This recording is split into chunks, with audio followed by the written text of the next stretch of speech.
Hello, everyone. Good morning to Asia. Good evening to the US and Latin America. It's my great pleasure to welcome all of you to the APLU Multi-Hazards webinar, 10 years after the Great East Japan Earthquake and Tsunami, Insights and Perspective based on Science and Experience. Thank you for joining us today, despite these difficult circumstances. This webinar aims to share the experiences, lessons learned, and research findings related to the Great East Japan Earthquake and Tsunami, as well as to best utilize these experiences in the future disaster risk reduction. This webinar series includes 2 sessions to be held today and next Friday. Today we have excellent speakers from APLU, Tohoku University, and Harvard University. They have in-depth knowledge and experience in the research, response, recovery, and DRR related to GJT.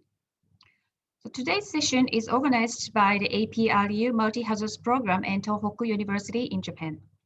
I'm Takako Izumi, Associate Professor of Tohoku University and Program Director of the APLU Multi-Hazards Program.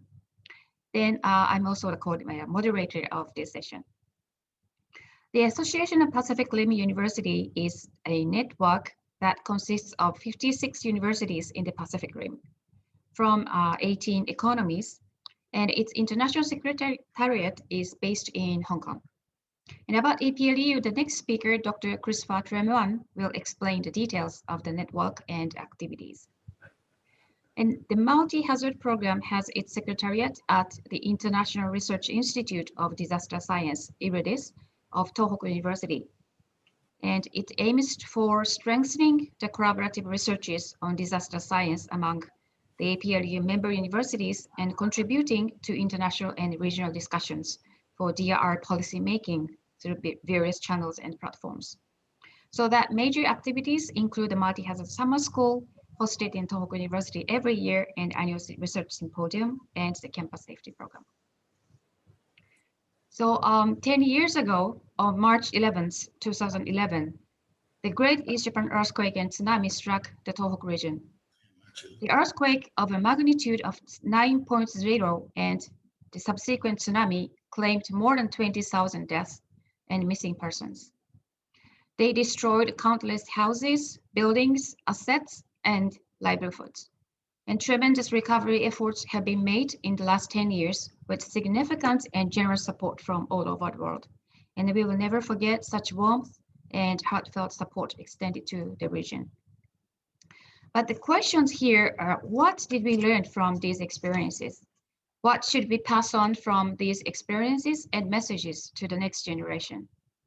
And how could these experiences, research, and knowledge contribute to reducing the impact and damage caused by such catastrophic disasters in the future?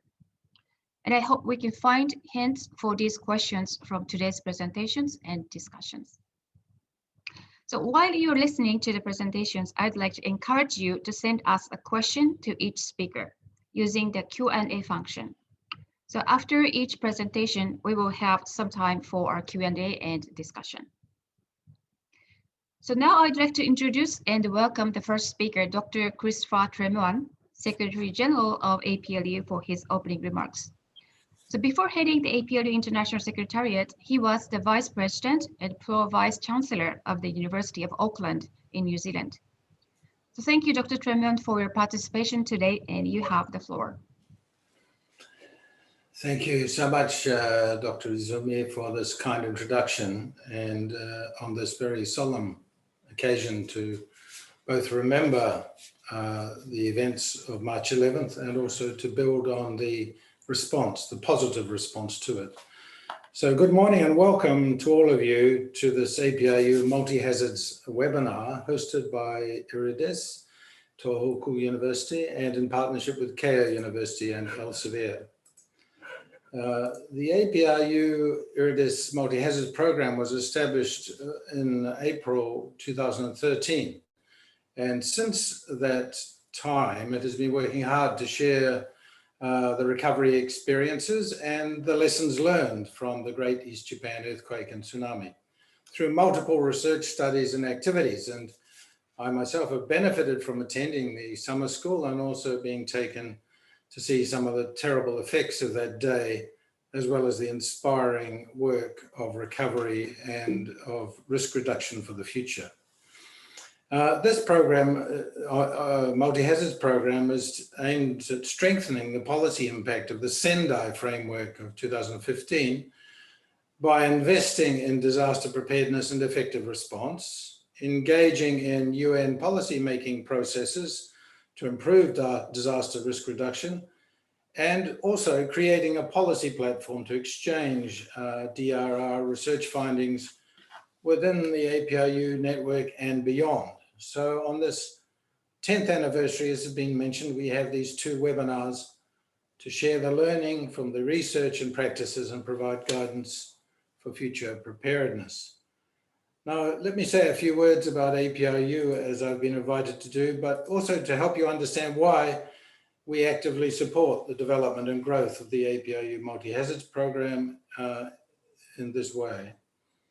APRU, as has been mentioned, is an association of a network, rather, of 56 universities acting together around the Pacific Rim.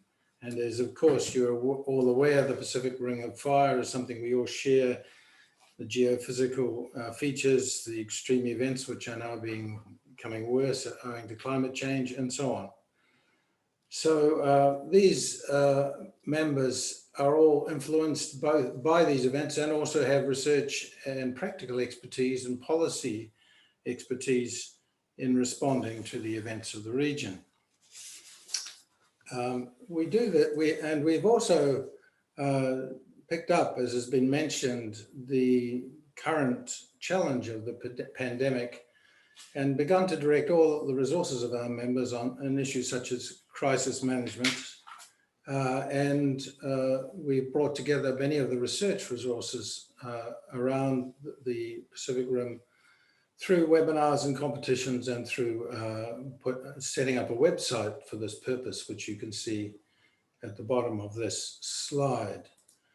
In terms of the broad range of our work, we have many activities and they cover those 3 themes you can see there, shaping how do we shape higher education in the Asia Pacific, especially now, what is the future of higher education in the new normal, if there is one, or the new abnormal. And then we are doing a lot in terms of leadership, students, but also faculty, and then a lot of activities on these big themes of solving Asia Pacific challenges. And the 4th bar there you see is of some of our policy work in terms of our external partnerships. We're moving on to the range of activities under Asia Pacific challenges. You will see there that we have groupings of very significant initiatives: Asia Pacific Women in Leadership, Digital Economy, Global Health, Pacific Ocean, Population Aging, Sustainable Cities and Landscapes, and Sustainable Waste Management. And of course, what is our focus today, multi-hazards. And since virtual events have become quite normal under this pandemic, we have been able to shift a lot of our activities to virtual webinars, bringing scholars, policymakers from UN and government, practitioners to share the strategies and strengthen collaborations across the region with various stakeholders. So this has actually given impetus to the connectivity that we have as a network across so many economies. And also the program organized a free virtual summer school, giving an opportunity for students across different regions and time zones to continue learning the recovery process and knowing the latest research in disaster science. So it's been, in fact, an intensification of the work of the multi-hazards program. And we recognize the importance in this of community involvement, contributions from academia, joint research, scientific developments, technological innovation, and so on, as well as behind all of these, an extreme urgency to pass this information on for the future.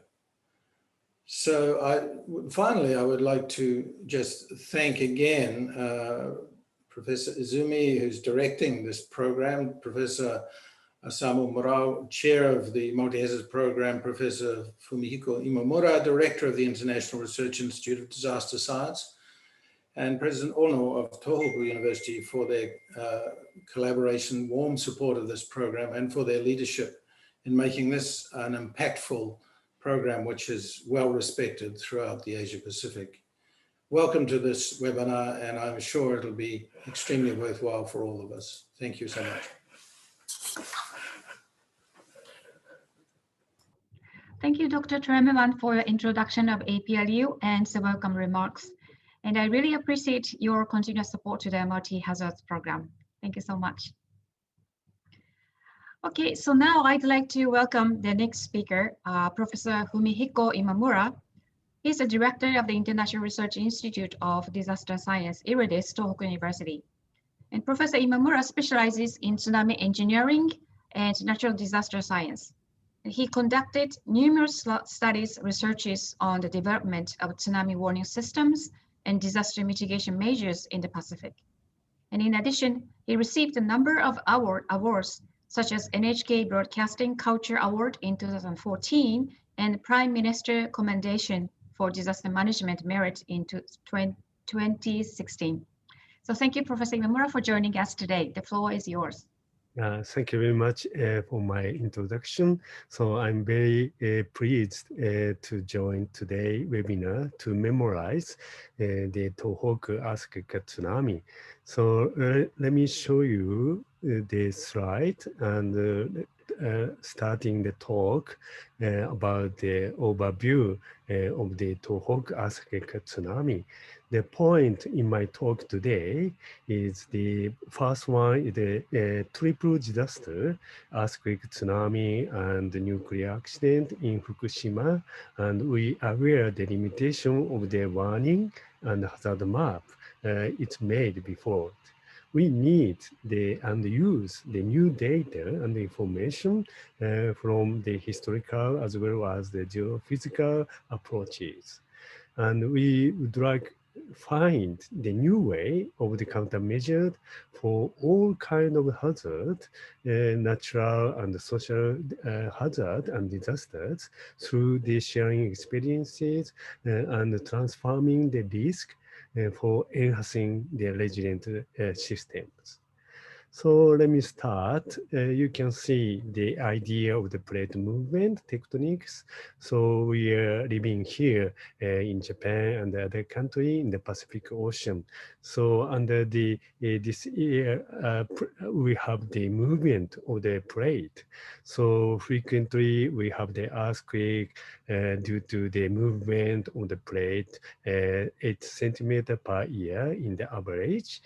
So at the time of the 2011, March 11, and just yesterday in Japan, we have the large earthquake magnitude 9 offshore the Sendai, Tohoku. Even Japan, we have the many earthquake tsunami, but they never have such large magnitude 9s. Still, we have the aftershocks. So here you can see the activity of the earthquake before the Tohoku and after. Even though this is the earthquake tsunami prone areas, the many earthquake here, but more than 2 times or 3 times the high activity of the earthquake, sometimes following the tsunami. Still we can say we are in the risk. So after the earthquake, we have the big tsunami offshore. The Japanese government issued the tsunami warning within 3 minutes. And 20 or 30 minutes after the generation of the earthquake, tsunami reached to the coastal area. But the tsunami warning, we have such good system as the non-structure measures. Whenever earthquake happened, we have the information of the tsunami height and arrival time by using the database. But at the time, this is the first announcement of the tsunami height by estimating the magnitude 7.9. It's much underestimated compared with the actual one. And the tsunami height estimated in Miyagi 6 or Iwate 3 and Fukushima also 3. It is much less than the actual tsunami. So in the beginning, we have the very underestimated information, and some people just stop the evacuation due to that information. But after the 20 minutes, we have the updated information by using the real-time observation of the tsunami, not using the information of the earthquake. So when we can get more real-time information and it's updated, but too late. So we have the lesson of the a kind of trade-off. So in the beginning, low accuracy, but very good timing. But after time by time, we have more accurate, but it's too late. So the tsunami at the time affected the Japan like this, but also half of energy propagating to the all area in the Pacific Ocean. So 6 hours and 7 hours after the tsunami leads to the Hawaii, and 11 hours after it affect to the west of the U.S. And now going to the south part and reach to the Peru, and finally around the 1 or 2 hours one day, tsunami reached to the Chile. So it is very Pacific wide. At the time tsunami information is issued, only 2 people died in this area, but Japan more than 20,000 because the tsunami coming very shortly. So improving the information of the warning, we installed very dense sensor of the earthquake and tsunami. So whenever it's happened, we detect the actual tsunami and improved information. But this is very good system that not always apply to the other area. So that's why we now try to applying the AI, artificial intelligence. So even the limited observation system, but we have this kind of database with the many scenario, and AI give us the good information, even the limited information. And also we can apply this information to estimate the tsunami inundation. So you can see the coastal area with the harbors. So tsunami coming to the ocean side and inundated to the urban area. But you can see the very complicated behavior of the tsunami coming from the coastal area or through the river side. So not easy to evacuate, you can see. So after the experiences of the Tohoku earthquake tsunami, we have the World Conference of the Disaster Risk Reduction in Sendai in 2015 after the Yokohama and Kobe. And in the same year, UN discussed SDGs in the September, and also Paris Agreement in the December. So three international agenda is very important, especially the Sendai framework for disaster risk reduction adopted at the time in the March. So this is the overview of the Sendai framework, many function, and especially we have 4 priorities for action and 7 global targets. So we following the such purposes and items, we try to improve our DRR activities and also recover and reconstruction in the affected area. The first priority is to understand risk and disaster in our areas. So even though we have very limited information of the scientific one, but we try to find the historical one or some kind of geophysical evidence through the multiple research work. So second one is the strength, disaster risk governance to manage disaster risk. Three, the conference for DRR, starting from Yokohama and Kobe and Sendai, we have such kind of report. So now Sendai framework are very important for the many countries for disaster risk reduction. And the third one, investing the disaster risk reduction for resilience. So before the disaster happened, you can see the photo in Sendai International Airport. Even it is fully inundated, but the facility of the airport is good. Even the loss of the function of the computer, but many people go up to the second floor and the third floor, saving the more than 1,000 people and recovered to this area. At the time, the many support from the US Army and other countries, we recovered this airport within the 1 month.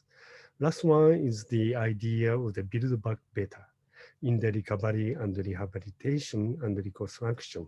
So we improve our activities and countermeasured in affected area much before the situation. So this is the idea of the multiple defense work, defense function in Sendai as the build back better. So it contributes to the Sendai framework of DRR and also SDGs. So this is the present situation in the Sendai. So we are very much well the reconstruction, and we have the new the apartment, and this is the highway for the evacuation, and this is the farming area. The people not allowed to leave. So we have a kind of control areas. So red one is the highway and or road. This is this is lifted to the 6 meter above the sea level. So it protects the tsunami as well as the high wave and also flood. So this is the shelter for the tsunami and flood. So many shelters are now installed. So this is the situation, and in order to save our life, such kind of the temporal shelter and using the existing building for the people to go up to save their life. So this is the last slide in my talk. So we are going to start a new project about the IS, International Standard for Disaster Risk Reduction. So we have the technical committee 268, special committee 1. It is the smart communities and cities. So we want to include the function of DRR into the smart city and the community. In the transportation and the energy and ICT and some kind of build environment. So this is very good function, but it should be very strong in the case of the disasters. So last year, we have the new group to discuss the DRR in the TC 268. So we want to discuss the other expert in the world. So anyway, we are living in the ring of fires. in the Pacific Ocean. So earthquake, volcano, and tsunami and landslide should be repeatedly occurred in the future. So we need to collaborate to reduce the risk reduction through the collaboration and especially share our lessons and learn. Thank you very much for your attention.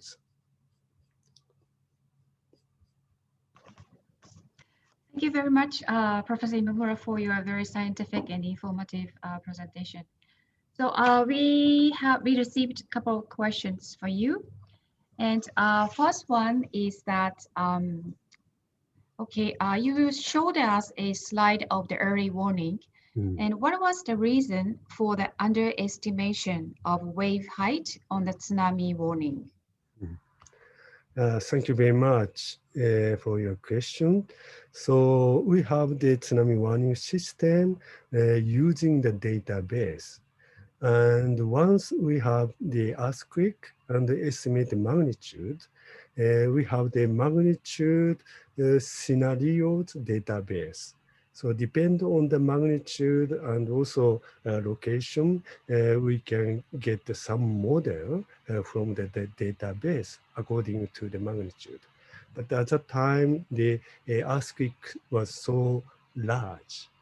It continued for 3 minutes. But in the at the time, we observed the earthquake only a few seconds.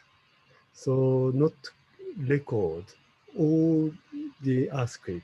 So it is the reason why they underestimate of the earthquake, and also it's very much affect to the tsunami warning. Okay, thank you very much. And we have more and more questions, and I think we have a few more minutes to ask you some of the questions. So, okay, so this is the question about the recovery efforts. And do you think a lot of affected residents and business and business itself have insurance to cover their losses? And do you think this is an area which should be improve upon? Yeah, thank you very much. The insurance might be one of the investment. In the case of the 2011 Tohoku, some of the people already have the insurance, and it supports the damaged houses and also starting the new business by using the BCP. So, but the insurance still not covered for the all kind of disaster. And we need the new system of the insurance to support not only earthquake and flood, but also the other type of the risk. At the time, we need a new way of the risk evaluation, I think. Okay, thank you so much. And another question is, I think we have received quite a lot of questions related to the preparedness with COVID-19 and also this earthquake and tsunami experiences.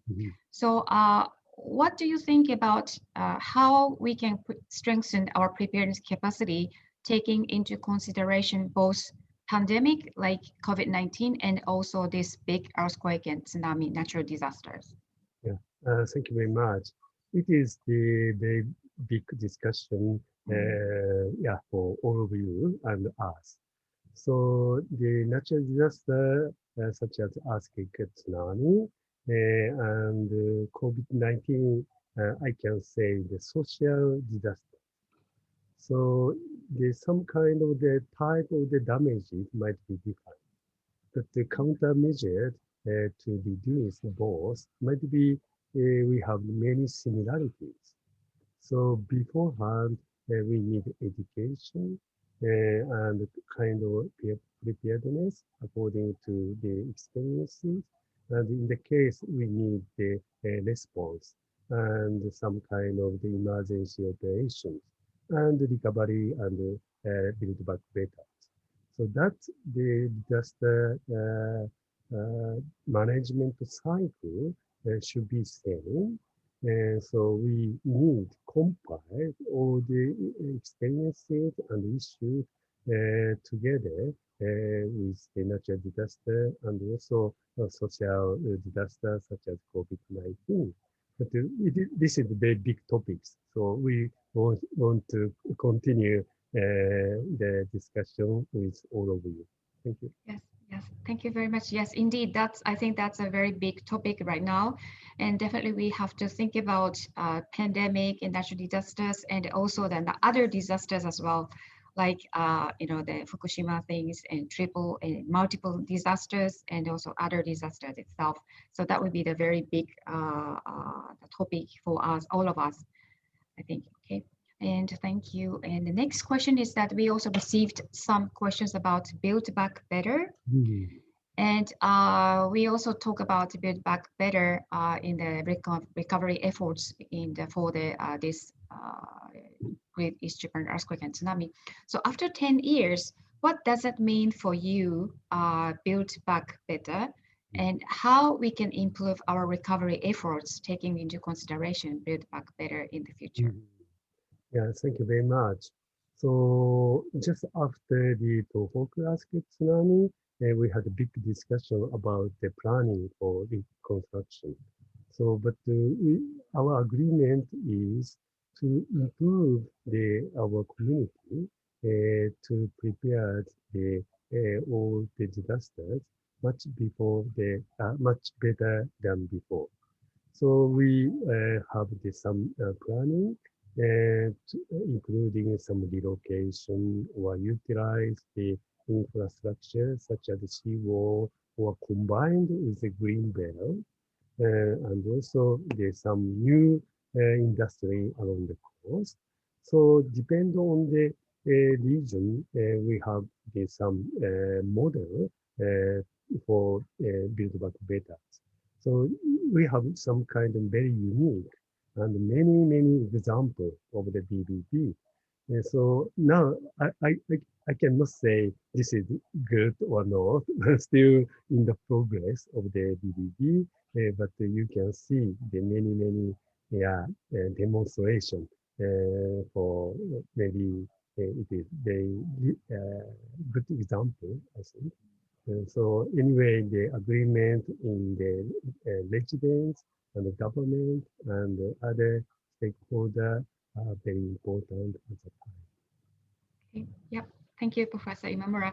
And also, we received a couple of questions about AI. You also mentioned this issue on your slide, but how AI can sort of the strengthen the early warning and the other preparedness measures in the future, and including tsunami warning as well.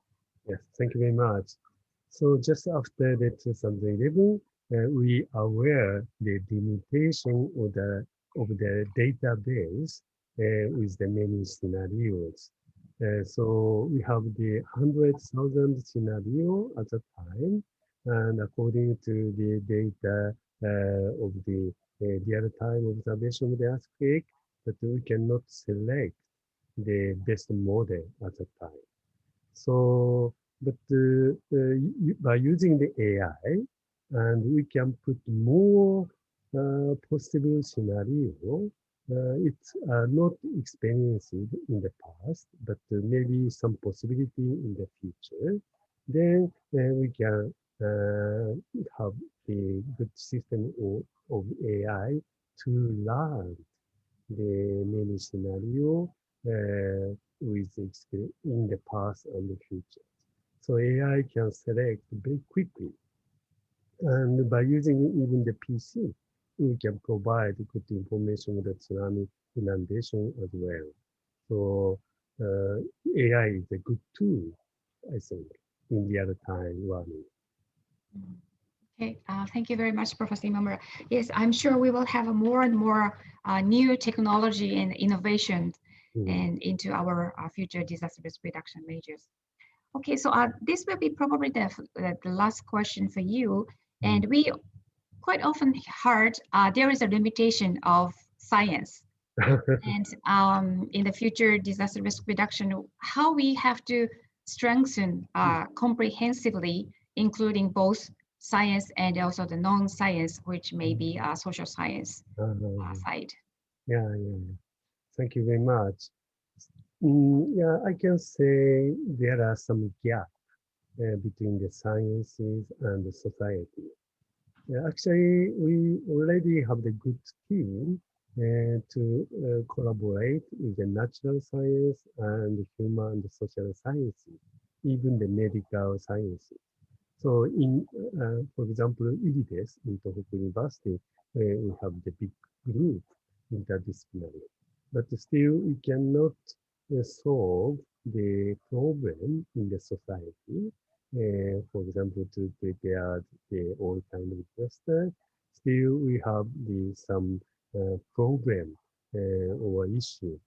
So we have now the new component, new group to search for the actual problem in the society. And that will be introduce us to the researcher. And we try to solve as the team with many expertise. So this is just a try. And this is my answer today.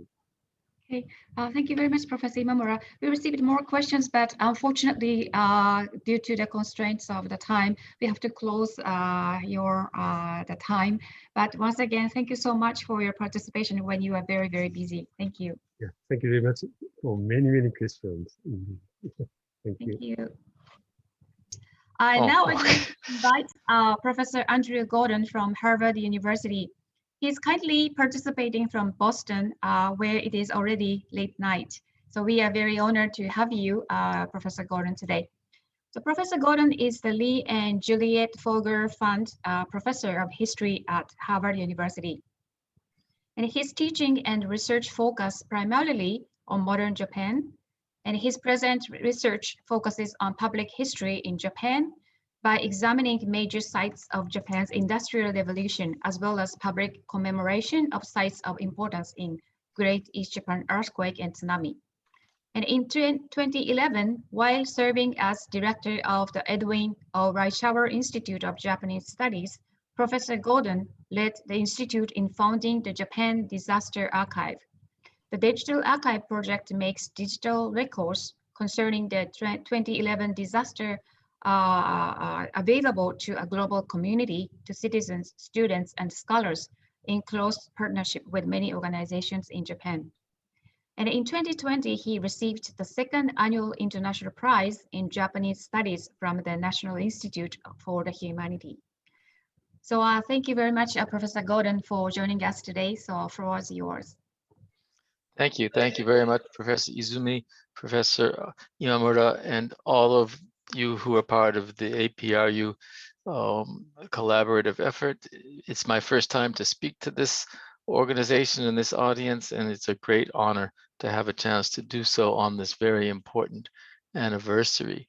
Today in the United States, East Coast, it is still, or West Coast actually as well, it is still March 11th. So it is indeed the anniversary day of the Great East Japan earthquake and tsunami. It also strangely, and this is something that I didn't realize until this morning's news, is the one-year anniversary of the formal declaration by the World Health Organization of COVID-19 as a pandemic. So for some strange karmic reason that is inexplicable ultimately and surely chance, the anniversary of the start or the officially announced start of the pandemic that we're still living through and the anniversary of the Great East Japan earthquake and tsunami will be linked ongoingly. Every anniversary of one will be the anniversary of the other. And it was interesting that several of the questions in the previous, in response to Professor Imamura's fabulous talk just now, focused on that link. I don't have any particular insights to offer to that, although I'm happy to entertain questions if you have them. So let me start with my presentation. I want to do three things in my brief talk today: give you some introductory remarks and explain why it is that a historian of all things is speaking at an event like this, And then on the topic of lessons for the world coming from the March 11th disaster and its aftermath, focus first on lessons that some scholars and researchers have begun to draw, and then lessons that can be brought into the classrooms at universities around the world, drawing on my own experience with pedagogy and the disaster, both in the United States and to a less extent, but some extent in Japan. So that is the order of the talk. First, a bit of promotion before I get into it. This event has already happened earlier today at Harvard, although as a webinar, so people were watching from all over the place. We also held an event to reflect on the disaster after 10 years. And I think at least one of the presenters is in the audience this evening, Ryo Morimoto. And the other two presenters you see, I'm actually going to say a bit about Aldrich's work in a few minutes, but if you're interested, this event was recorded. It takes about a week to load it up, but roughly, it says several days on the slide, but I think it will be more like a week. If you go to the websites of either the Reischauer Institute of Japanese Studies at Harvard or the program on U.S.-Japan relations at Harvard, you can see them in the top of the slide. And you will be able to view that event. I didn't speak at it, I was the moderator, but I think that all three talks were really quite valuable. So enough advertising. So I'm a latecomer to the study of disaster. As a matter of fact, before March 11th, 2011, I'm embarrassed to say how little attention I had paid to Japan's history of disaster, although I am a historian of Japan. I had written a textbook about a decade before 2011 that did mention the great Kanto earthquake, and that was about it. And I look back and now and said, how could my understanding of the past have been so shallow in this regard? No discussion of typhoons, no discussion of other earthquakes. And it's an interesting lesson to all of us that the past changes. It's not the case that what happened in the past changes, but what we in the present think is important about the past changes. So one lesson that I took away immediately was I had to change the way I understood and presented the history of Japan and had to give more attention to a history of disaster, of response to disaster, of efforts to remember, of failures to remember, the so-called phenomenon of fuka or forgetting, and previous efforts to build back better, which sometimes worked and sometimes didn't work. So that was my point of entry. And the reason I became involved was partly simply because I was interested in Japan, had many friends and colleagues in Japan and wanted to contribute to understanding, but also because I happened at the time to be the director, as Professor Izumi said just now, of the Reischauer Institute of Japanese Studies at Harvard. And as an institute, then in the immediate aftermath, we engaged in a number of activities. Initially, a number of the students organized this Harvard for Japan, a really wonderful organization that did fundraising and held consciousness raising events. You see on the left-hand slide from their website at the time, 2 undergraduate students who ran in the Boston Marathon. Their red bracelets say Hope for Japan, and they were selling them for fundraising purposes. We got our esteemed colleague, Professor Michael Sandel, who's well known in many countries for his work on the question of justice, to speak at an event. So we did a lot of local things to raise awareness, to bring support. But the other thing that then emerged as an activity of our Institute of Japanese Studies out of the disaster was the project to build a digital archive. Our thought was, and this thought came more from the younger people, the undergraduate students and graduate students, than it did, frankly, from the faculty, that so much of the information of any world event now, and now a decade ago was already, that was the case, even more so today, so much of the record of any major world event, including a disaster, will be born digital and only live digital. So in order to understand, in order to learn, in order to prepare for the future, one needs to find new ways to create archives, not in brick and mortar, not in buildings, but in digital form. And so we started to create initially it was called the Great East Japan Earthquake and Tsunami Digital Archive, or the Japan Disaster Archive in the singular, and we subsequently made it into the plural Disasters Archive and focusing on others as well. And early on, our strongest partner emerged as Tohoku University, especially for this project, the Michinoku Shinrokuden project. I'm not sure if Professor Shibayama is watching in the audience today, but I want to thank him for his decade of friendship and colleagueship and others at the university who worked with us. And I'm not going to say very much about this. I want to jump quickly into the questions of what has been learned from the disaster around the world with just a few examples, but I'll just briefly describe the main feature of this archive, or the main features of this archive are two. One, that it's networked. It's not only the material that we have ourselves collected.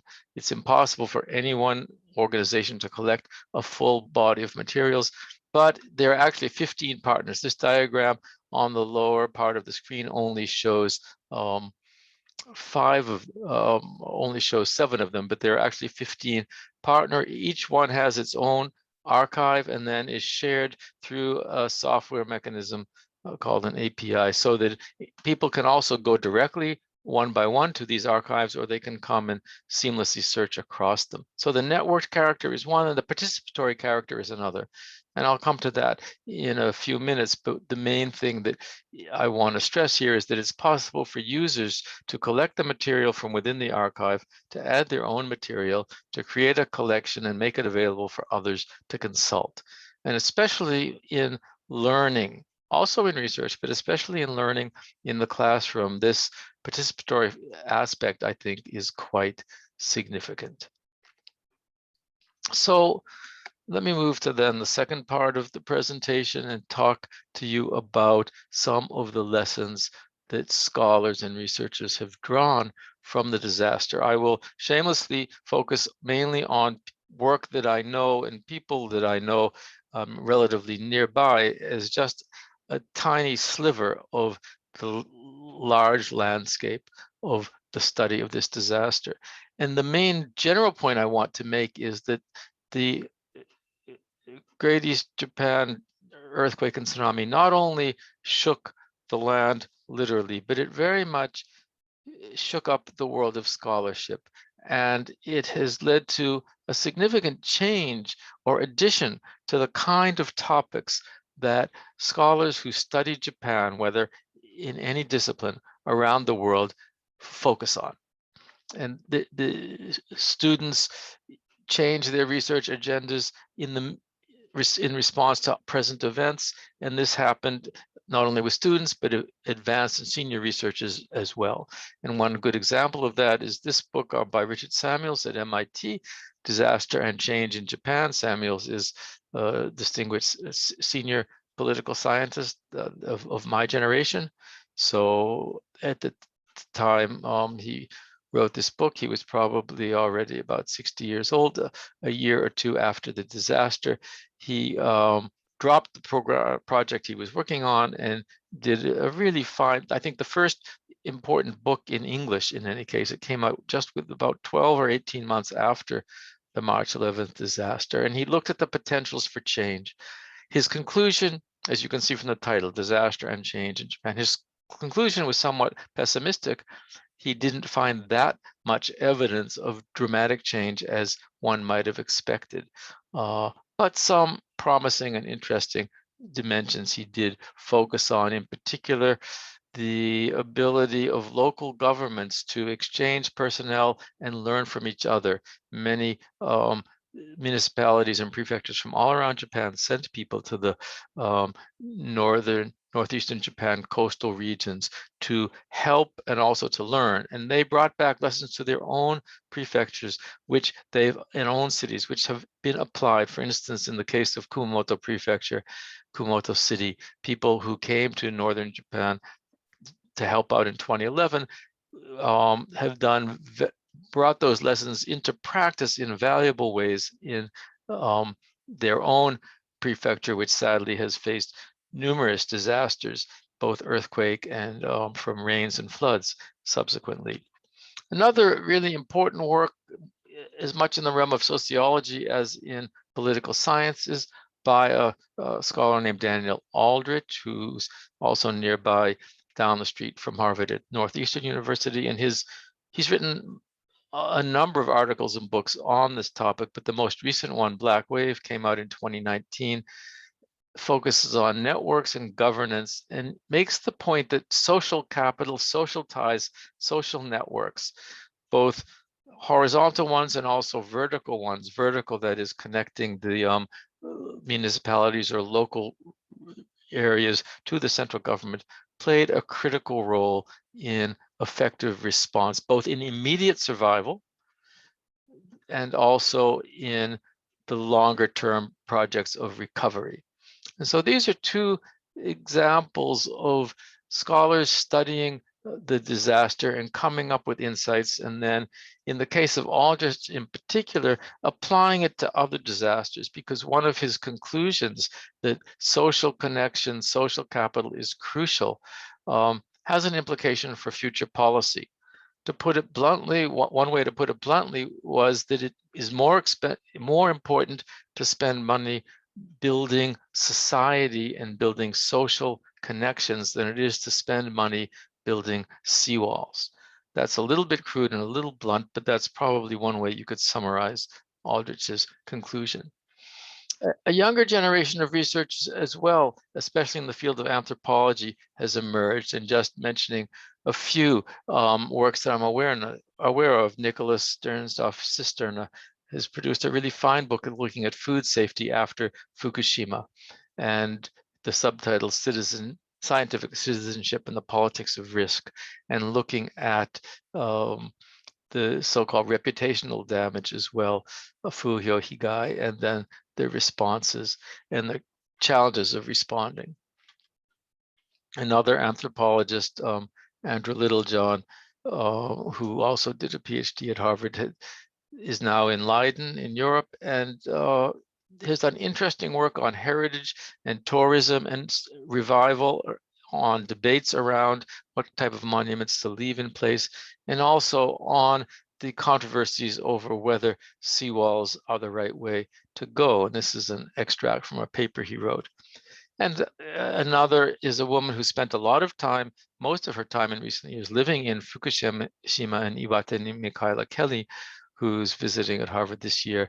And she looks at gender, she looks at family and mothers, and looks at decisions that women make about having families and having children, and looks at the relation of those decisions in some measure to the disaster and its aftermath. So many topics, many foci, and a lot of important work is being done. And this is just scratching the surface of that work. And I believe that there are many in the audience who are engaged in that work, this work as well. There have also, so the lessons I was pointing to so far are those learned by people who specifically studied Japan.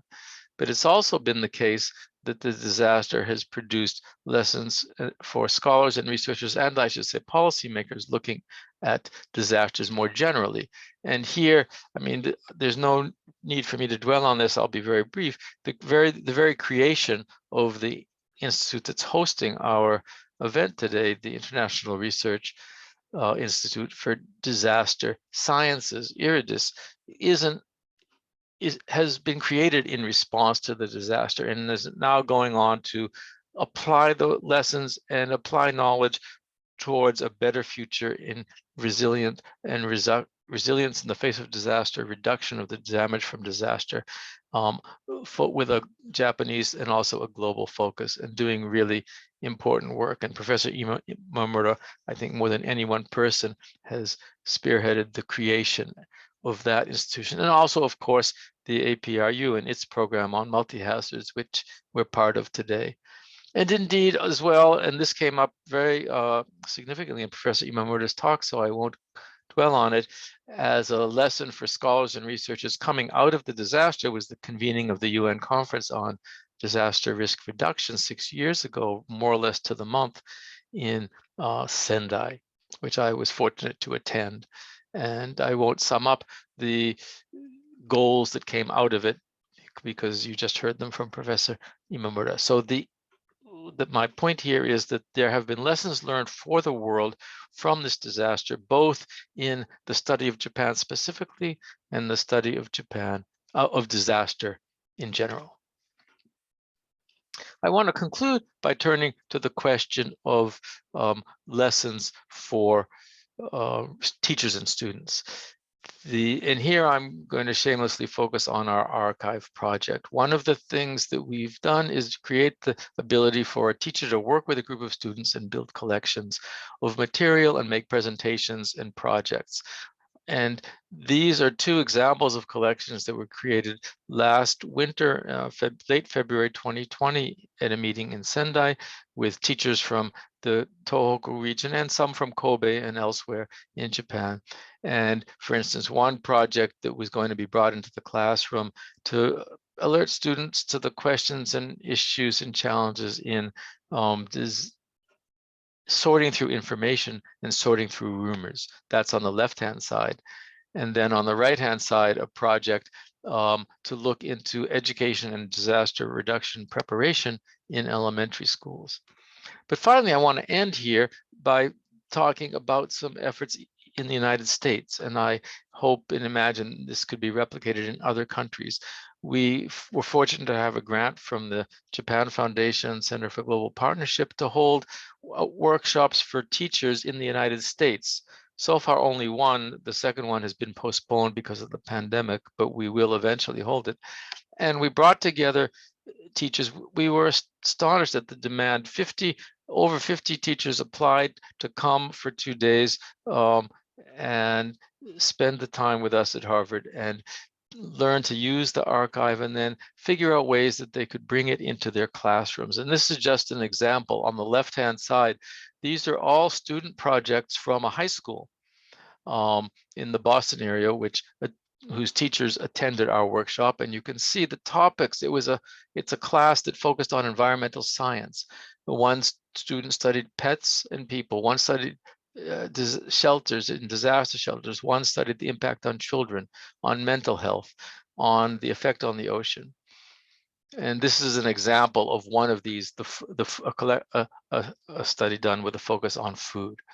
So I will end there so that there's time for questions, and I'll be happy to talk about any aspect of what I've spoken to you about. And thank you very much for your attention. Thank you very much, Professor Gordon, for a very wonderful presentation, and which includes a lot of information about books and also that lessons for different level of people. So we have a couple of questions for you. And the first one is that transformative resilience theory talks about taking crisis as window of opportunity. What do we learn from disasters that how society could be prepared for making true transformative change when that window opens and rebuild better? Too often we see the recovery tends to quickly go back to the previously unsustainable state. Do you have any comment or answers to this question? I mean, it's a question of high importance. It's a very difficult question. There's a saying in English that never let a crisis go to waste. Turn it into an opportunity, that is, and to learn something.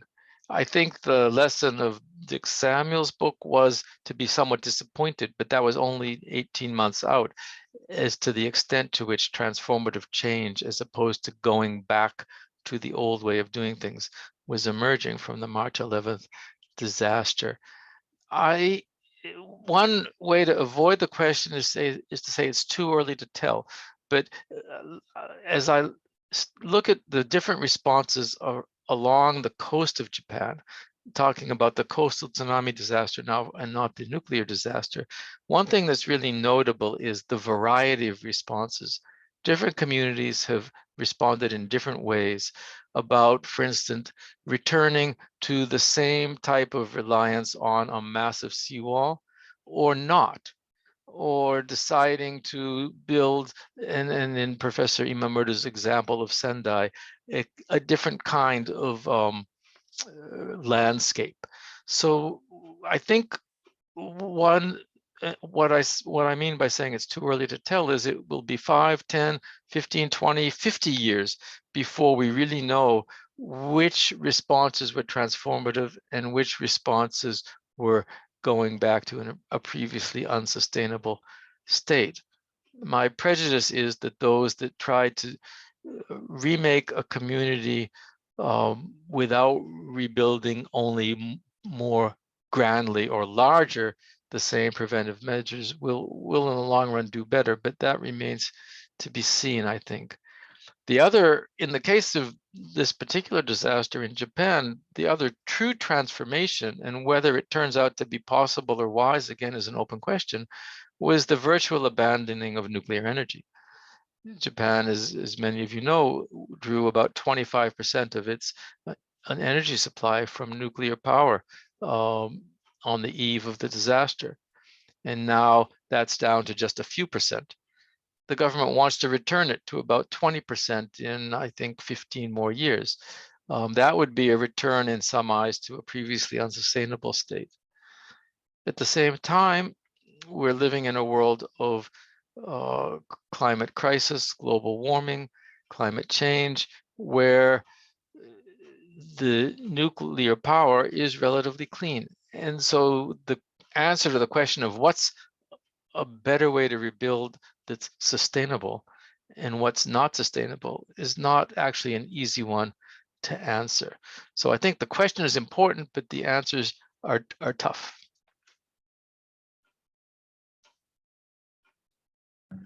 Okay, thank you, Professor Gordon. And probably we have one more to ask for you. And insights on sustaining the interest of people in contributing to archive. Usually people are active right after the disaster, but becomes less active after a few years. Any insights on sustaining the interest of people in contributing to the archive?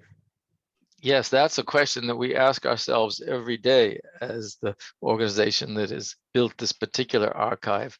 And happily, we don't see, I wouldn't say that we're seeing a surge of interest, but because disasters are part of our world, and the disaster was of particular magnitude in 2011 in Japan, but it's hardly the only one.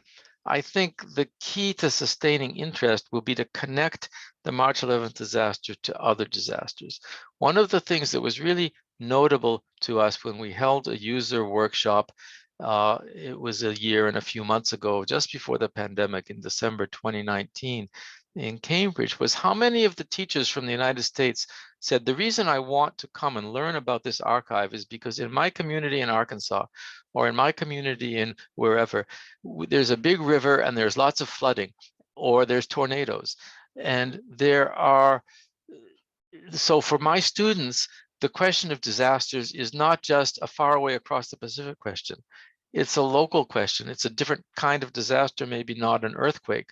So in that sense, the question of living in a world of disasters, and sadly with climate change, I don't think earthquakes are impacted by climate change, but actually rising sea levels and tsunami maybe. In a world of climate change, the frequency of disasters will likely only rise. And so for unfortunate reasons, I think it will be possible to sustain interest in the archive to the extent that we can connect it to people's ongoing concerns with other disasters. Okay, thank you very much, Professor Gordon, for your very, very insightful presentation and discussions. So I think we have to close your session now. But thank you all. Thank you very much. I really hope we can continue working together between your university and Iridis Tohoku University. Thank you very much. Thank you. Okay, so I'd like to invite the next speaker, Dr. Kanako Iuchi, and she's an associate professor at Iridis. She's active in both practice and research and has worked in the field of international development planning and disaster risk management for more than 20 years, specializing in disaster management planning, urban and regional planning, and community development. Prior to joining Iridis, she worked as an urban specialist at the World Bank.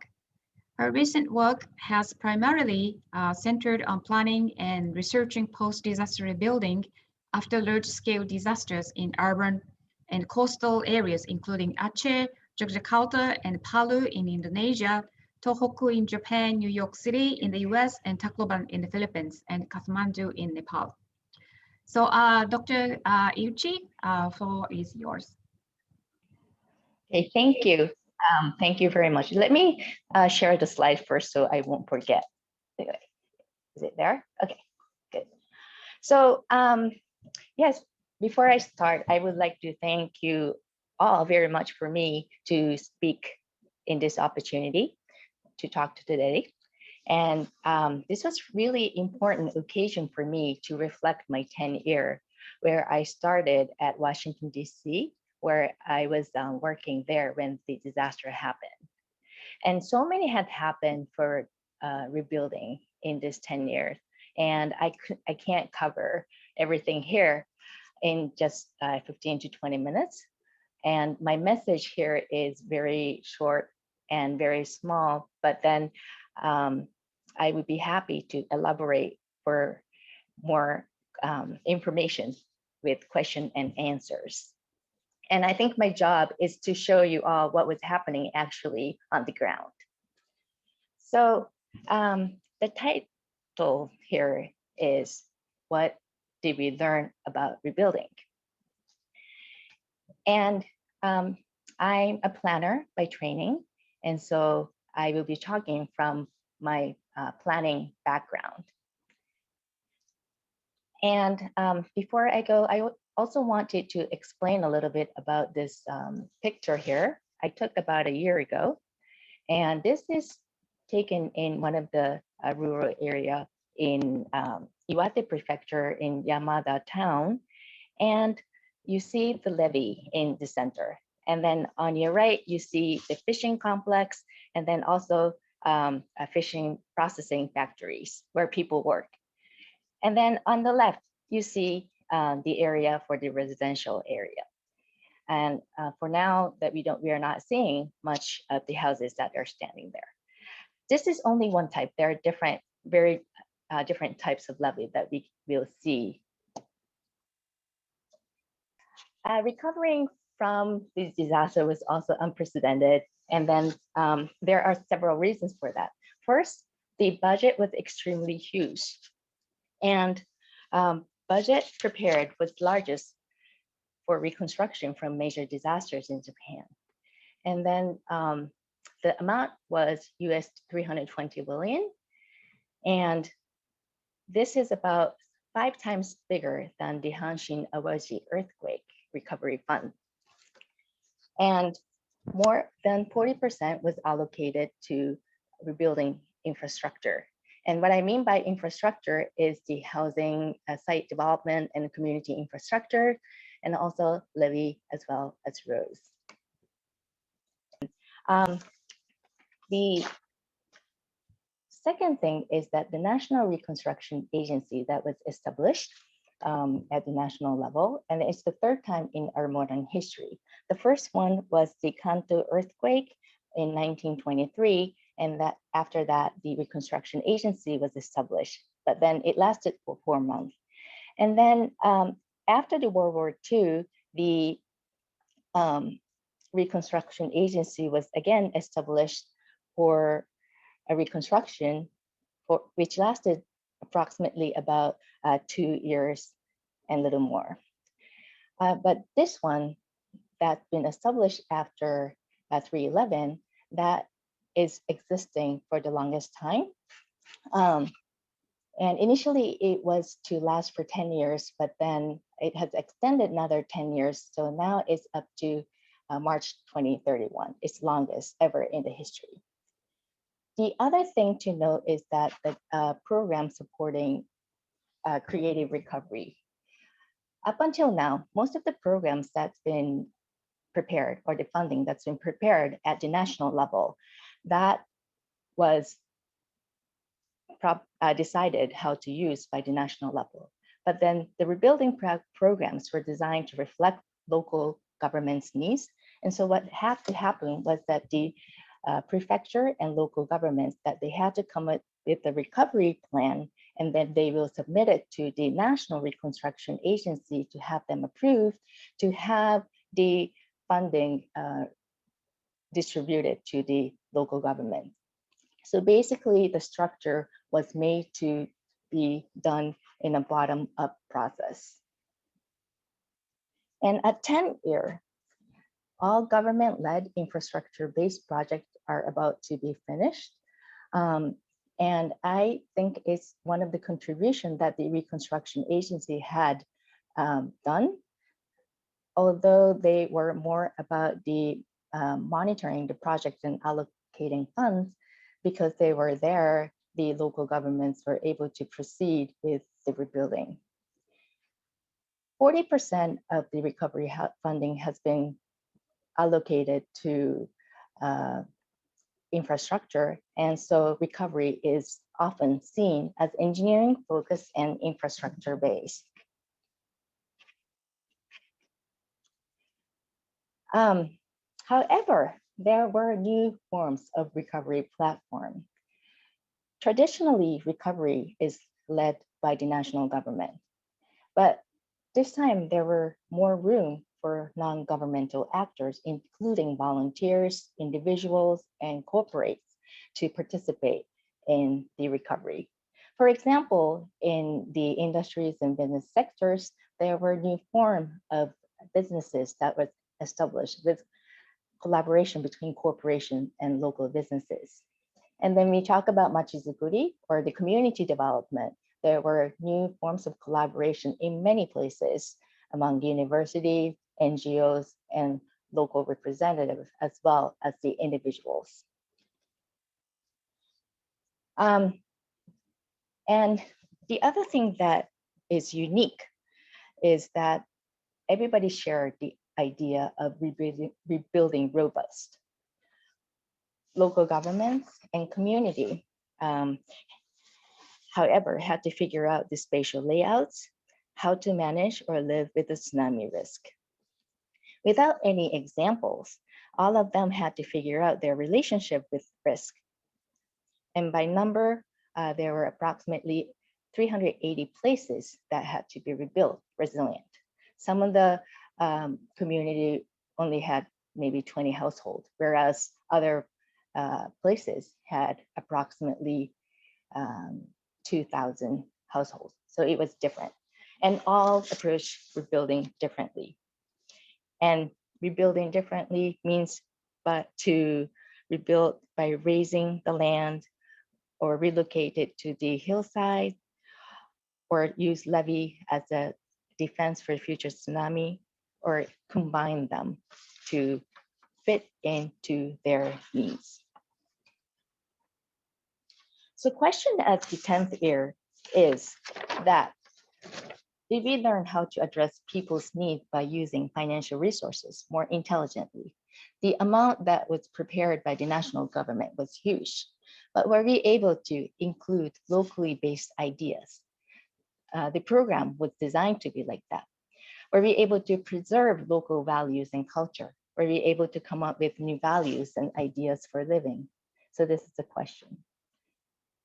And I would like to share two small fishing communities in Iwate Prefecture and Miyagi Prefecture.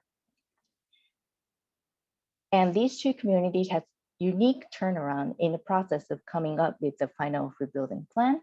So I want to explain a little bit about what had happened.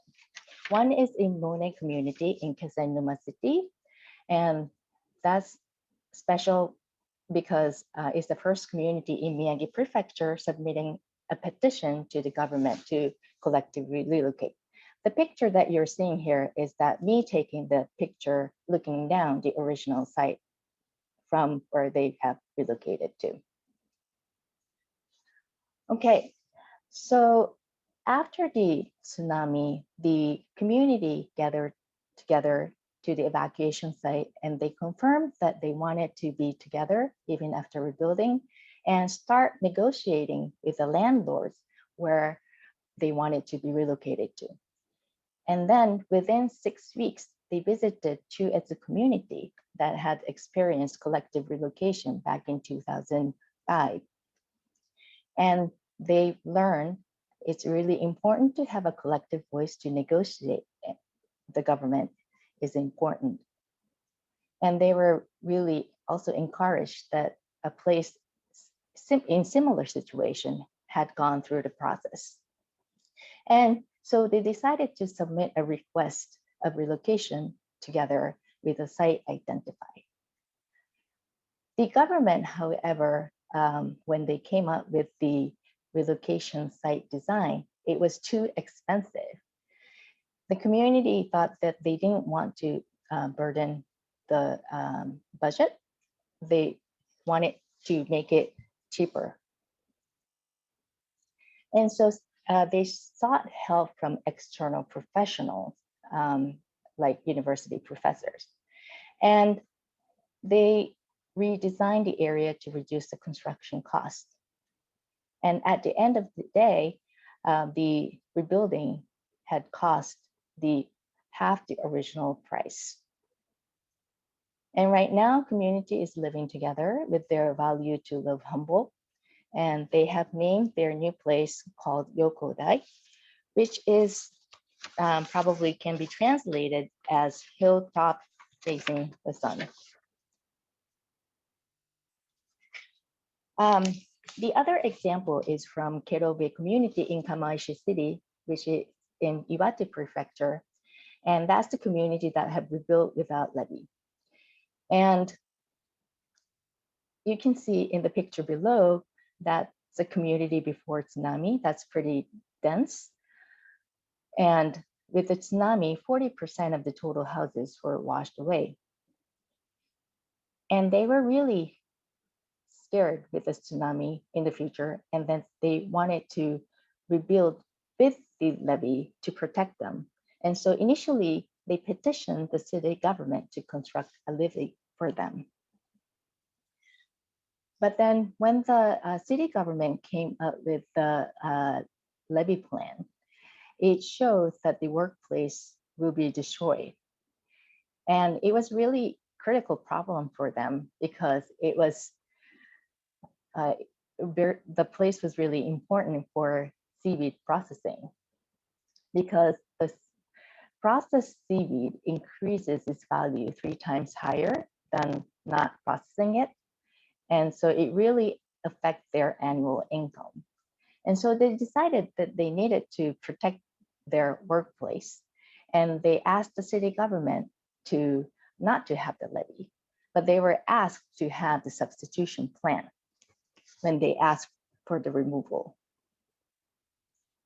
And so they also looked for external help, and they finally got support from government officials from other cities, and also they got support from professors from universities.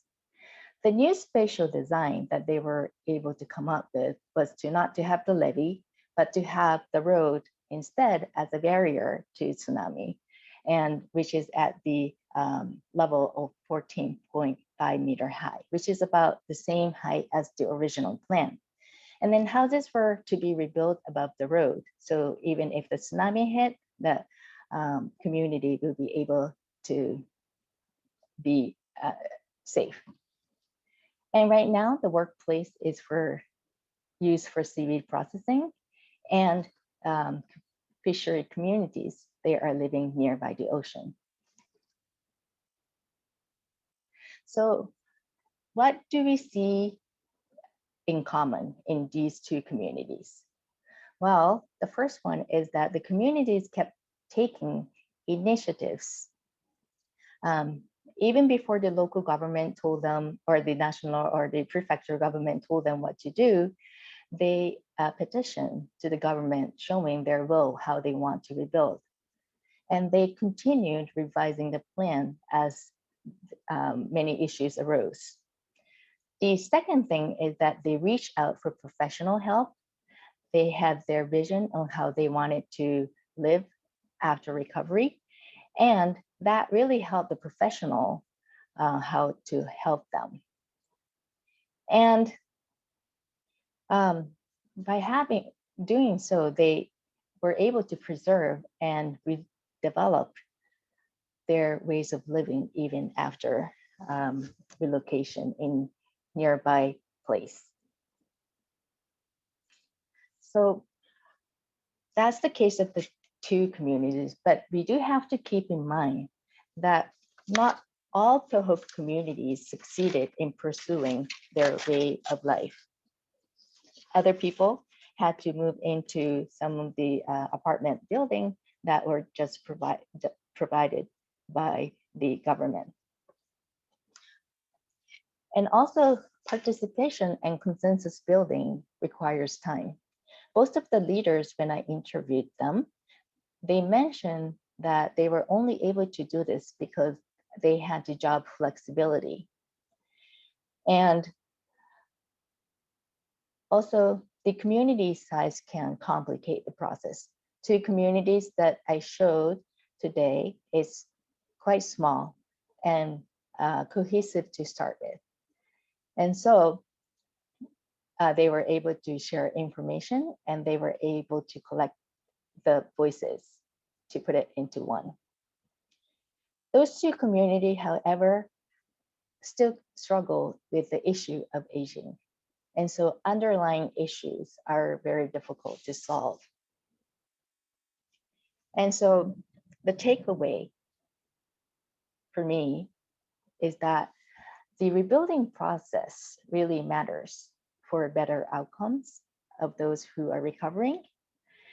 And it's also very important to have sense of ownership by the resident of those who are in the process of rebuilding. And more importantly, often we say, okay, consensus building is really important. We need to have cohesive ideas. We need to have that adopted in the rebuilding process, but it's not always an effective remedy. What I haven't been able to do much yet is to understand consensus building in pieces, or what constitutes the consensus building, and then how that works under time pressure. And those examples that I showed today are from the communities that are already famous, but I haven't been able to talk and listen and incorporate the unheard voices. So I think it's really important to continue trying to understand what people of unheard were thinking in the process and how to reflect them in the future processes. And so this is the end of my slide, and I apologize for the technical issue in the beginning. I hope that you understood. Yes, thank you very much, Professor Dr. Iuchi, for your very interesting presentations. And you showed very clearly a very good examples of the communities, how their community recovery are working right now. So I think we have a few questions and a few minutes to discuss. And how to meaningfully engage the large-scale community inputs into the recovery process decision making. Have you encountered any voices that were not heard? Would you say the process of recovery is suitable and just? And I'm sure that the process of the reaching the decision making is very complicated and difficult among the communities. Do you have any insights or opinion on that? With a larger community, you mean? Yes, how their voices can be heard. It's always very difficult to have everybody's voice heard. And often one thing that we have to be very careful with is whether the decision is going to be made with the number of the people who said yes or who said no. So like what happens if 49 people out of 100 people says no, and then 51 people says yes. And do we want to go with the plan or with the decision of that 51 people said yes? So what I'm learning right now is that we shouldn't be just relying on the numbers. We should be talking to individuals or to the representatives of the communities, or to have to rely on the existing community and their groups, and talk with the leaders if it's a big community, and then trying to be mutually transparent of what we are thinking, what they're thinking, and at least try to go through the process of why we can't go in one way and why we think it's better to go the other way. And so we just probably have to talk and try not to rely on number, but then to share in detail and take time. Okay, all right, okay. So, and also you mentioned the next reconstruction would be by or together with the non-governmental actors. So what would be the next step of the recovery with these actors, the next 10 years or more? What kind of roles that the what kind of the recovery work would be needed together with these non-governmental actors you mentioned? Because you also mentioned it's already finished, you know, infrastructure and it's already finished. Yes. I think it's more trying to incorporate the local characteristics and it'd be great if we'd be able to nurture our culture, that the individual be able to voice or start talking of what they would like to be done in their communities. And so that the professionals, or not even professionals, like the non-governmental organizations, could be supporting the way how individuals want to be recovered. And so to try to come up with a way how to hear the individual of their wish and hope. Okay, all right. Thank you so much, Professor Iuchi. It was really interesting to see and learn from that kind of case studies you have mentioned. So good luck on your research, continuous research in the future with the communities. Thank you so much. Okay, thank you. So I'd like to now invite the last speaker for today's session, Professor Shunichi Koshimura, and he received a PhD from the Graduate School of Engineering, Tohoku University.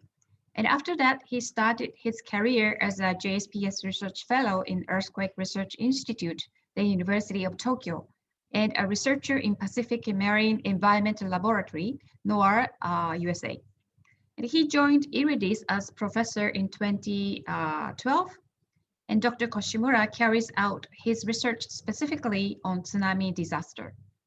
And his main focus is on developing a real-time tsunami inundation forecasting system with HPCI, and on estimating social impacts of tsunami inundation by integrating numerical modeling, each observation, and geoinformatics. He's also a co-founder of RTI Cast, a technology firm to offer real-time tsunami inundation damage forecast services to government organizations and commercial clients. So Dr. Koshimura, the floor is yours. Thank you for your kind introduction. Are you hearing my voice? And Yes. is my screen shared? Your screen. Okay. Hello, everyone. I'm Shunichi Koshimura of the International Research Institute, Disaster Science, Tohoku University. I'm a civil engineer studying the tsunami science and engineering. Thanks for having me here, Izumi Sensei. And it's great to gather from all over the world to share and discuss the lessons from the 2011 Tohoku earthquake and tsunami disaster. Actually, I was looking at the list of the participants, and I found many friends from the world. I'm very happy to see you guys on screen. Today, I will talk about what we have learned from Tohoku event 10 years ago from tsunami engineering aspects. So as you see in my title slide, Tohoku University is one of the universities close to the affected areas. So many of us have tried our best to make contributions to recovery efforts.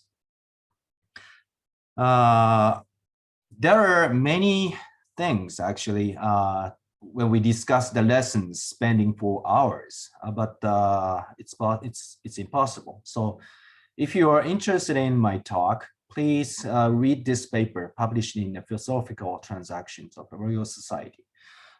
It is describing the pre- and post-disaster paradigm of the tsunami disaster mitigation in Japan. So now let me show you. Let me show you some numbers. No. 58, 260,000, and 100. These are numbers of the characterizing stats of tsunami disaster. 58 tsunamis caused 260,000 deaths in 100 years. So if we take an average, we count more than 4,600 deaths per occurrence. So we can see that this rate is very high compared to any other natural disasters, including storm, floods, and earthquakes. But this number is actually dominated by 2 catastrophic events. One is the 2004 Indian Ocean tsunami that killed 220,000 people. And the other is the 2011 event that killed about 20,000 people. So what we can say, having this number, these stats, destructive tsunami is very, very rare. But we have to know that once it occurs, it will cause huge impact to a society. So I'm showing the video on the helicopter captured the moment of tsunami attack to the Sendai city. So even watching this video, we can learn many things about the tsunami physics. For example, how fast tsunami penetrates inland. You can see that it's like a speed of motorcycle. So we see it's really difficult to survive from when you're facing tsunami because we can't run faster than a motorcycle. So the most important lessons to survive is immediate evacuation. So the second is tsunami disaster is not only a seawater penetration. So you are looking at the series of cascading effects, such as drifting floating objects and even a fire to cause severe impact to the coastal community. Also, I'm showing a brief summary of the impact Tohoku tsunami, which caused 561 square kilometers inundation area and the highest run-up of 40 meters above the sea level, and more than 18,000 fatalities. That is about 3% of inundation zone, the population in inundation zone. And over 120,000 buildings were destroyed, and an estimated 25 trillion yen as economic losses. That is a quarter of annual budget in Japan. So we called this event as national crisis.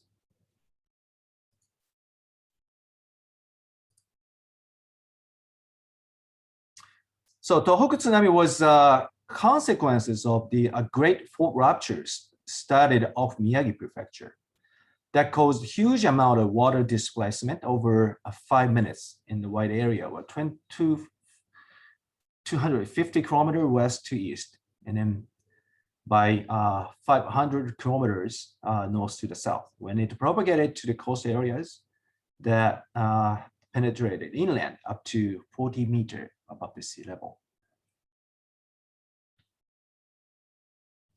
So this is a field survey result of the tsunami height measurement along the coast. So looking at the Tohoku tsunami heights, actually red dots, compared with the other past events in 1933 and then 1896. Those are the blue dots. So we can see a remarkable feature of the 2011 event. It's not only the peak value, that as I said, 40 meters above the sea level of the tsunami height, but also the wide range of tsunami affected areas. Having this remarkable feature, which is different from the other past events, we determined that the 2011 event is a catastrophic event, disaster with a recurrence interval of 500 years to 1,000 years. So recently we called this a super cycle event. So let's look at the tsunami attacking Sendai coast with the computer simulations. So computer simulation was used to understand what happened to the coastal area. So the tsunami reached Sendai coast in 1 hour after the earthquake, and then penetrated about 5 kilometers inland, and it stopped at the Sendai Toba Highway. So for a couple of weeks after the tsunami attacked, we had the difficulty to get access to the affected area for the field survey. So in the real world, this tsunami devastated our beautiful coastal areas. So this is the comparison of a pre and post-tsunami satellite images of the Arahama Sendai city, which is the beautiful coastal community. I guess many of the upper members visited this neighborhood. So since we had a difficulty in the access to the affected area, so we took a dual approach for the survey, both from the sky and on the ground. So for example, we use the satellite and aerial images to identify structural damage, looking at the house's roof one by one and interpreted it visually. So we spent so long time on this effort with the students and created the damage map like this one. So this was used for the further field survey and also used for the reconstruction planning. So recent years, with great advances of machine learning, I believe that it's getting easier with the use of AI. The next is the extensive field survey of the structural damages and the measurement of tsunami flow depths led to new empirical findings of the structural variability to tsunamis. That is called the tsunami fragility curve. So this plot is a relationship of the structural damage probability and the measured flow depth. So damage probability, you can see that the damage probability steeply increases at the 2 meter flow depth, like 20% at 2 meter flow depth, and 60% at 4 meters, and 80% at 6 meters, like this one. So a lesson that we can say that the over 2 meter tsunami flow depth potentially causes severe damage on houses or may devastate. So now talking about the Sendai City's reconstruction plan with some lessons. So Sendai City decided to incorporate the concept of multi-protection to minimize the future losses. That consists of the seawall on the coast, and then as a first defense, and then the coastal forests and the coastal elevated road as a second defense. And behind that, evacuation facilities and residential areas are planned. So this picture is showing the aerial view of the elevated prefectural road that was planned in this reconstruction, and then now they started its services. So these are called the reconstruction road. So I think this is a sort of icon of the recovery efforts in Sendai City. So the question is how we are becoming safer, or in other words, how the multiple protection works. So actually that was my job working with Sendai City office. We run so many simulations like this with various tsunami scenarios and road plans, how high the road would be elevated, and also its configurations. Finally, we found that the elevating 6 meters with the eastward offset of prefecture road will show a reasonable performance of multi-protection. So taking a look at these, we found that this configuration will reduce the tsunami inundation area to the half of what we have experienced in 2011. So this is used as a basic information of future land use plan and urban configuration.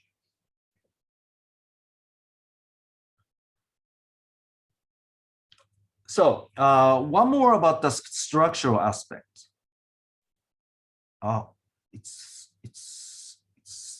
I need to talk about this. So this is a land use coastal area.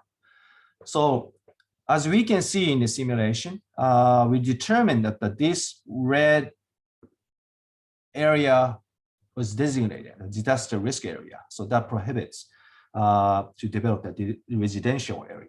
And also these devastated communities are supposed to move to the relocation site. And then also at the same time, evacuation route is planned like this way and this way. So this is what we have done in the process of the reconstruction in the Sendai City. So structural aspect, seawalls and breakwaters. So this is the world's largest tsunami breakwater in Kamaishi, Iwate Prefecture. Before the 2000, this is the picture taken before the 2011 event. So before the 2011 event, all of us believed its functions to protect our society, even from the huge tsunamis, with an assumption of tsunami would never overtop. But in 2011 event, great tsunami overtopped many times. Oh, I got the phone call. I got the phone calls with many times, and then the great tsunami overtopped. So even 2011 event, great tsunami overtopped many times, causing exceptionally huge lows and erosion on the base. I mean, consequently, these effects made huge concrete structures overturned. So the lesson. So even great seawalls can fail.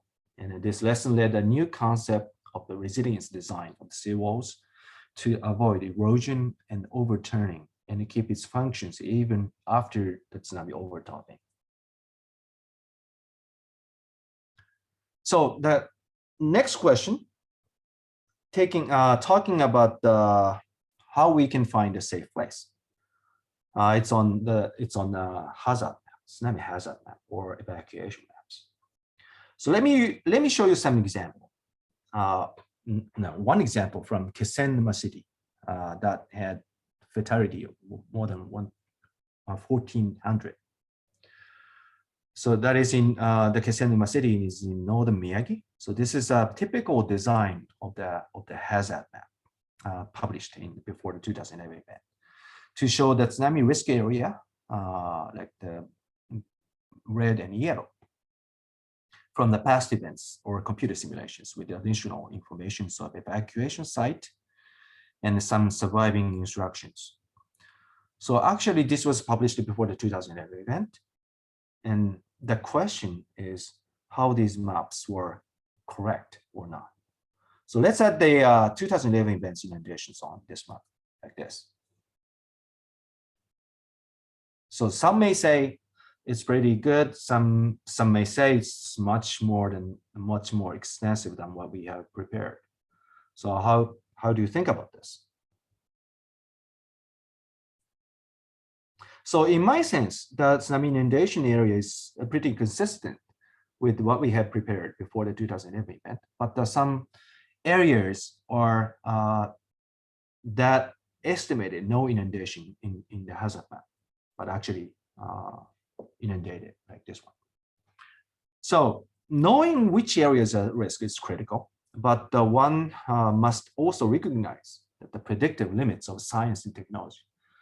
The hazard maps cannot always accurately predict areas at risk.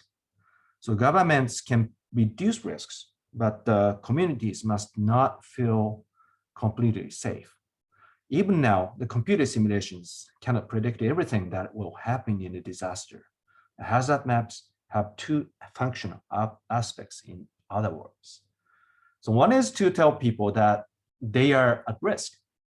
And on the other hand, a hazard map could function to assure residents living outside of the expected inundation zone that they are that area is not at risk. So this is one negative aspect of relying too much on the hazard map. So the lesson, the hazard maps have two functional aspects.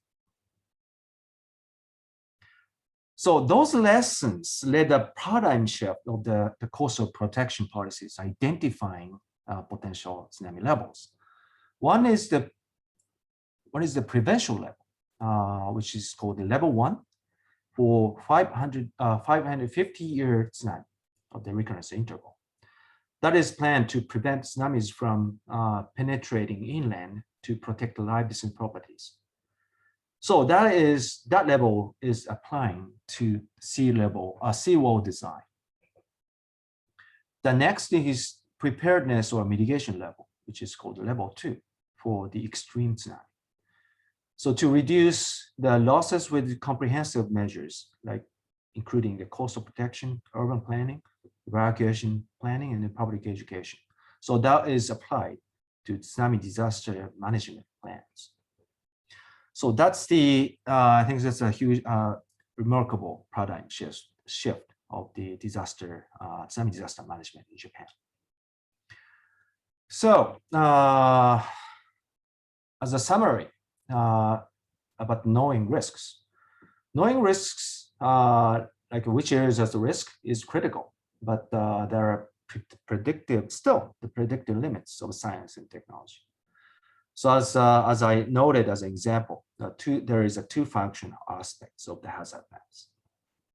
About the structural vulnerability, over 2 meters tsunami flood depth potentially causes destruction of houses. And also the coastal infrastructure cannot always protect life and property. Even great seawalls can fail. So that's it for my talk. Thanks for listening. Thank you very much, Professor Koshimura, for your very informative and technical presentation. And also, I usually asked by sort of students or whenever I talk about this kind of reconstruction work, especially the multiple defense, and a lot of people are interested in this kind of scheme. But I understand, and it was very interesting to see you can simulate the effectiveness of this the model as well. So the question is, do you think this multiple defense can be applied for other countries or other areas as well? And if so, what would be the minimum elements who are required to build this kind of multiple defenses? Thanks for asking. I think it's my answer, my response is positive. Yes, I think so. But I think it depends on what kind of materials, what kind of constructions should be made according to which area we are thinking about. For example, Japan is protected by the concrete seawalls. So in Japan, we assume that the concrete structure should be placed on the coast. But the other countries, sometimes it's difficult. so in that sense, that multiple protection is a combination of the potential countermeasures or potential for the construction, like a coastal forest as a green infrastructure. So it's not only about the problem of the concrete structure. So in that sense, we determine that which kind of materials and which kind of local resources can be used for the used for the elements of multi-protection. Then also, I understand that would take quite a long time to complete that kind of the mechanism. How long, for example, for Sendai City, how long did it take to finish to build that? To finish build the seawall, or to finish planning? The entire multiple defenses. I think now it's almost completed. But I'm wondering if I think they spent 6 or 7 years. I think. Okay, all right, okay, thank you so much. And we also received some very technical question, and the tsunami simulation video you have showed us is very vivid and intuitive. May I know the simulation software you used to produce it? Okay, thanks for the question. Actually, it's not the software. It's a series of the simulation source code that were running on specified environment, the computer. So we call that the Tsunami code, developed by the Tohoku University. I think you can just Google Tsunami code, something like that. I think you can find some information about that. Okay, thank you. All right, okay, and another question is that you mentioned about 2 functional aspects of hazard maps, and the question is they would like to know once again what exactly 2 aspects and a little bit more details on these aspects. So let me share it again. Are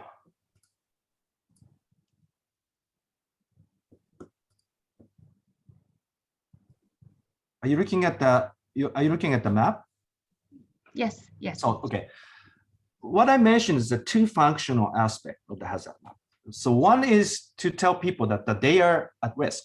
So if you imagine that you have this map and then you leave.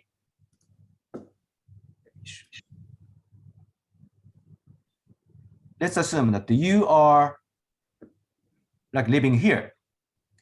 So if you receive this living here, and then you may think that oh, we are at risk, so we have to do something, right? Otherwise, if other cases, if you live at here, so how do you think? Oh, so we are outside of the inundation zone, so we are safe, right? So that's what I'm saying, that the 2 functional aspects. One is good to understand the tsunami risk, and then we think that we have to do something. But the other aspect that make people believe that they are safe. But actually, like there, you see the red pointer? Living outside of the potential predicted inundation zone, but actually this time you are inundated. So that's 2 aspects of the inundation zone, inundation map. I see. Okay, thank you so much. So probably the next would be probably the last question.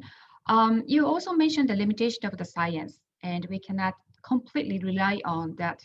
Also, the hazard maps as well. So then, in that case, is there any other ways of risk communications and risk, effectively to inform the risks to the communities? Effective way to inform the risk to the community. So that I think it's good to share the concept of the uncertainty. And for example, in the tsunami model, what kind of uncertainty we are thinking of. So because of that uncertainty, that we have the predictive limits of for example, the simulation. So it's very technical, but sometimes I think it's good to share that concept of uncertainty. Thinking about, for example, thinking about the tsunami scenarios, something like that. Yeah, thank you so much. And definitely that is the one very important point we learned from tsunami in the last 10 years. And there should be some other ways and not really rely on the science and hazard map, but rather to act by ourselves and learn about the tsunami and uncertainty is also very important for us. Okay, thank you so much, Professor Koshimura, for when you are so busy all the time. Thank you so much. Thank you. Thank you. Okay, so that is all for today's session. And once again, I'd like to thank the excellent speakers today for their participation and sharing their tremendous experience and knowledge with us. And also, I'd like to express my sincere appreciation to all of you who joined today's session and sending us questions and joined that question and answer session. And I hope you gained some ideas and knowledge related to Great East Japan Earthquake and Tsunami. And also please be informed that the recording of today's session will be shared on the APLU website later on. And we have one more session under this webinar series. The second session of this webinar series will be held on next Friday, March 19th. This session invites a group of exciting speakers from different sectors. This week, we invited academia, but rather next week, we will invite speakers from different sections and sectors, UN agency, academia, private sector, NGO, and journalists. So we'll be able to learn from their various experiences from different perspectives. So I really look forward to your participation in the next session. So thank you very much once again for your participation and have a great weekend. Thank you so much. Thank you.